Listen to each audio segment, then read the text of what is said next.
everyone, I'm Trisha, it's me Jenny, and it's time for another not naked video response to Trisha Hershberger's series The Naked Truth, in which we talk as candidly and as truthfully as possible about a subject of her choosing. This week's subject is not something that I can really talk about for very long, which is convenient because the reason for the shaky camera is I've got to run as soon as I've done this, so I haven't set up my tripod. So really quickly, this week's subject is earthquakes and natural disasters, and because I live in the British Isles, I've never really been affected by any sort of natural disasters of that kind.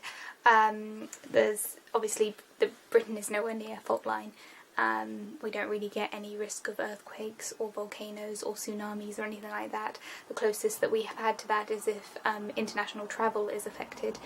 The closest I've had to that is my sister nearly, almost not at all, getting stranded in Japan due to a volcano going off, and it didn't affect her travels at all. It was just a minor inconvenience, if that, and a risk, and it wasn't even a risk in the end.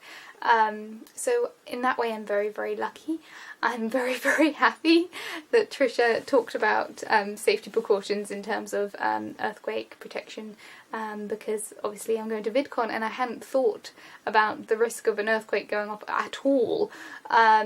And I've got the feeling that had I got there without any idea what to do, I probably would have just crawled into a corner and panicked and started crying like a crazy person, because I've never had that experience. I think the closest that Britain has to being affected by that sort of thing is, as I said, either international travel or, I think in the case of really high, really extreme earthquakes, we felt minor tremors in Britain, but not within my memory or my lifetime. When it comes to weather and natural disasters, again, Britain is very rarely affected by those sort of things. Obviously we get flooding, but generally there's no real high loss of life. It's generally property damage and inconvenience, particularly to public transport. There is a whole British cultural thing about complaining about the weather, but generally the worst thing that the weather does is cause inconvenience. Power cuts and public transport, trains, buses, and traffic.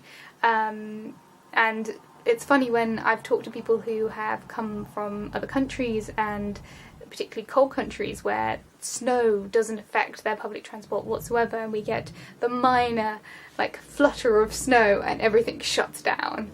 But Britain is very well off in terms of weather and natural disaster as a low risk.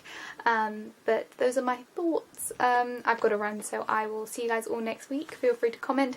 Sorry I've rambled on for, I think, probably slightly longer than I intended to, but I've got to go. Anyway, so thank you Trisha as always, and thank you all for watching. Bye guys.